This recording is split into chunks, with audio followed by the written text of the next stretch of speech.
Morning, everybody. How you doing today? I'm doing a dip review, and after this, I'll be doing some channel news, and I'll probably do another review because I got plenty of time today. Alrighty. Oop. Peek outside my window. There's my neighbor's roof and the hillside from the edge of the valley on the distance. Yes. Okay. There. Alrighty. Today, I'm taking a look at one which, quite honestly, since the first time I tried it, I haven't picked up another can because I've had no desire to whatsoever. But I'm doing it. Why? Because you are important. And I've been on a wintergreen kick lately. Usually mints are my go-tos. I like mints.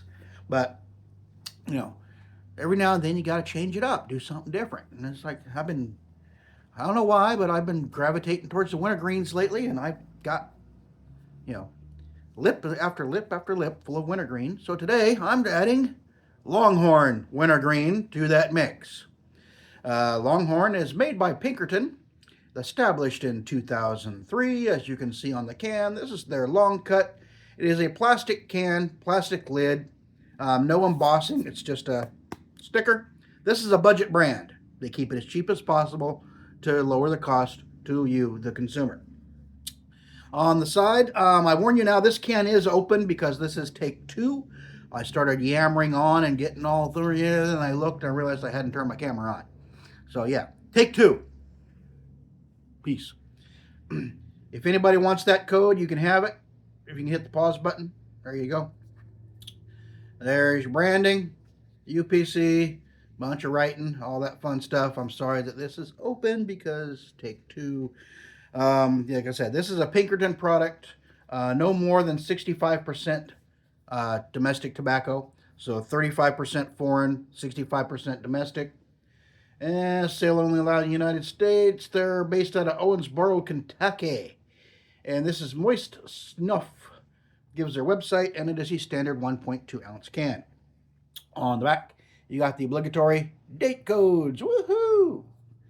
And that's just about it. They're about plain Jane as you can get. Popping this open. Here's a bit of the can shot, give you an idea of kind of what the cut looks like. It's kind of all over the place. Little bits, long bits, itty bitty bits. But quite honestly, the last time I had this, I remember the can being a bit more all over the place.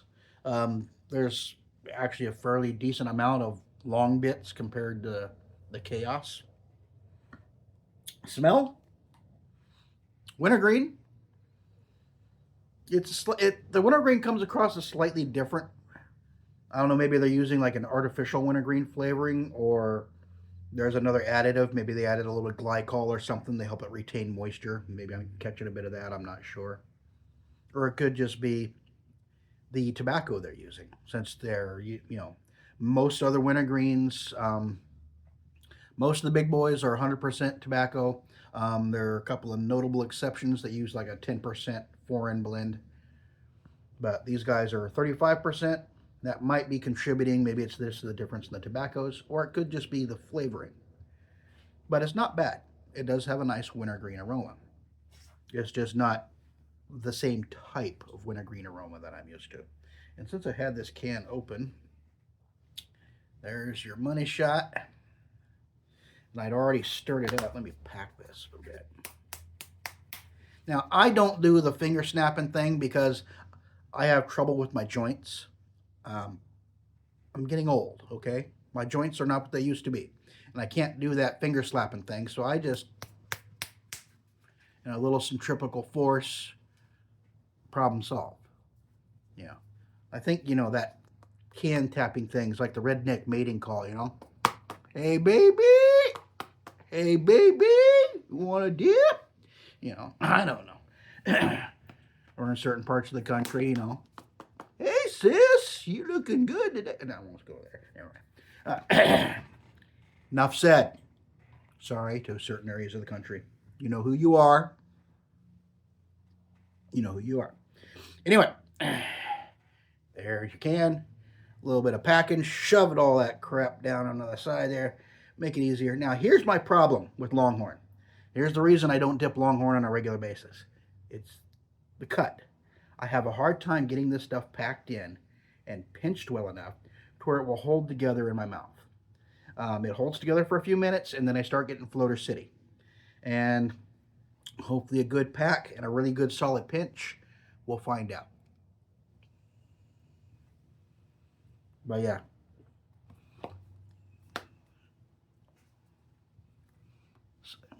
Sometimes I get a good pinch, it holds together great.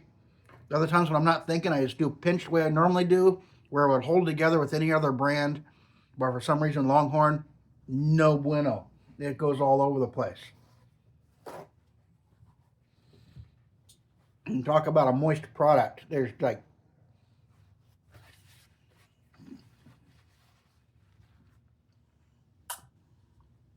yeah, there's no question. Longhorn, this is a moist, fresh can. I mean, my fingers are practically dripping after that pinch. Yeah, it's just incredibly moist. Just very, they get points for moisture, that's for sure. These guys do a great job on that. I mean, what's the date on this thing? Oh, no wonder it's moist.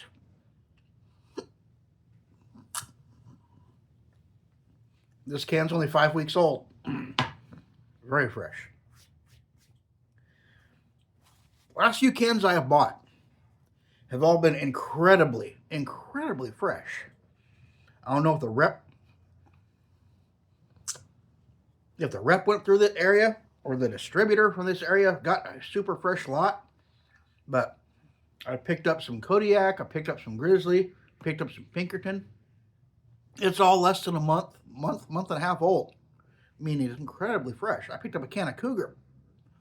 Freshest can of Cougar I've ever found, like a month.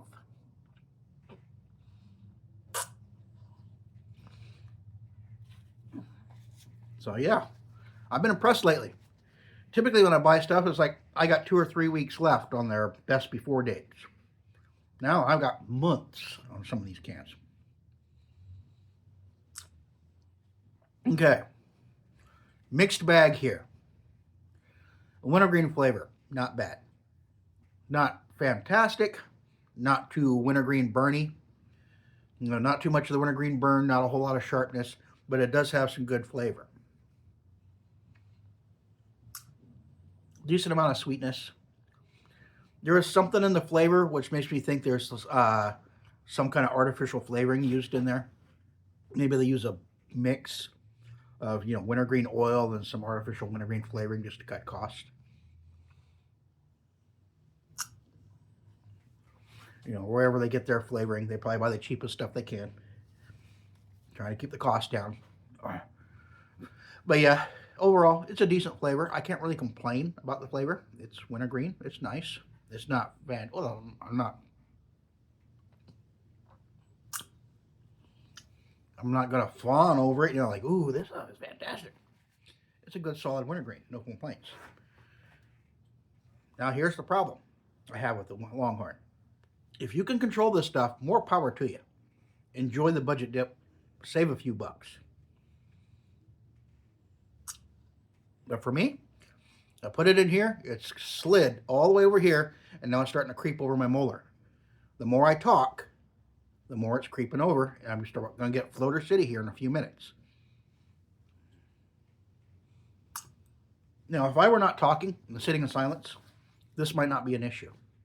But I'm sitting here in front of my cell phone, flapping my lip for 10 minutes with this dip in my mouth. And it's starting to develop a mind of its own. And that annoys me because I'm trying to talk and relay what I'm going through and all, random ramblings that you guys have become used to. And I'm constantly having to fight this dip. Right now, it's wanting to come flying over my molars and go all over the place. I'm going to shove that stuff back down. So, maybe if I'm not talking, I'm going to finish the can. One nice thing about training for this new job that I've got, I've been putting a lot of miles on my little old truck. I drive a 95 Ford Ranger V6. The thing has over 300,000 miles on it. I don't know exactly how many miles because the odometer broke a few years back. It quit working at 256,000 miles. And I know I put a lot of miles on it since then. And in the past 2 months, I really put some miles on this sucker. While you're driving an old beat up truck, a couple of reasons. One, it's paid for. Two, it hasn't died yet. That sucker refuses to die. So when it finally starts nickel and diming me to death through the repairs, or the engine falls out while I'm driving down the highway, I will put it to rest. Until then, I'm going to drive it until it dies. And then I'll get another truck. And I've come to discover that on the highway, that sucker gets incredible gas mileage. I was up in Junction City, Crestwell area here in Oregon for a month. I had to fill my truck 3 times, driving back and forth all over that town and area. I only put gas in my truck 3 times. That's insane. Driving the narrow, windy roads around here, every 10 days or so I have to fill it. A week, maybe 10 days tops. Up there, I thought for sure, driving all those miles on the highway, I'd have to put gas in it more often. Nope. Get on the highway and that little sucker, it's no speed demon. It is not a speed demon. My max speed, fastest I've ever had that thing is 72 miles an hour. And I thought the wheels were going to fall off. I was trying to get around a semi and there was some little guy pushing me in the back. I'm like, I'm sorry, I'm trying to get around this guy. He's a little slower than me. And then all of a sudden he decided to speed up as soon as I popped out and tried to pass him. Jerk. But yeah. But all this driving I've been doing, it's a 2 hour, 45 minute drive. Yeah, about 2.5 to 2 hours and 45 minutes to get to where I need to go. I have dip in my lip the whole way. I'm just constantly, when the flavor starts running under, boop, throw in another one. Keep on going. I love it. I've done more dipping in the last month and a half than I have in the past 3 months. Easy. Just because of the amount of road time I'm putting in. But anyway, yeah, I'm going to finish this can, and I got a feeling that maybe if I'm just not yammering my lip, maybe it'll hold together better and not move around. I don't know. But the control factor and the floaters have been an issue for me for Longhorn. The flavor, not bad. I can't complain about the flavor. Flavor's not bad. It's a budget brand. It's not going to blow my socks off, but it's got decent flavor. I can deal with it. But here in the state of Oregon with taxes, this runs me about $4.50. I can get Husky or Stoker's for the same price. And if I had to choose between the 3, it would be Stoker's for the mint, Husky for the Wintergreen. That's my personal preference. So, and I don't have to deal with the floaters and it moving all over the place with those 2 brands. But this one, for some reason, it does. That's my biggest complaint about Longhorn, is the floater issue. If I didn't have that and it stayed put, wouldn't be a bad budget. It would be in my rotation. Let me just say that. I'd probably pick up a can every now and then. But because of the floater issue, I don't bother. Because I can get something for the same price that behaves itself. That's just me. Anyway, this has been not Stoker's Longhorn. This has been Longhorn Wintergreen. Getting my brand. Stoker's Longhorn have collaborated. Stoker's and Longhorn have collaborated to create a fruity dip. Wouldn't that be something? But anyway, I don't think Pinkerton and National Tobacco are going to work together. Not anytime soon. But anyway, Stoker's Wintergreen, decent flavor. Very moist. This can's very fresh. My problem is the control in the mouth. It tends to go all over the place. Other than that, it's a decent dip. I will catch you all later with another Dip, Chew, Snooze, Snuff, or alternate product review. I'm going to get this stuff out of my mouth because it's starting to drive me nuts. And I will get a couple of chores done and come back up here and get another review in the books. Catch you all later. Bye.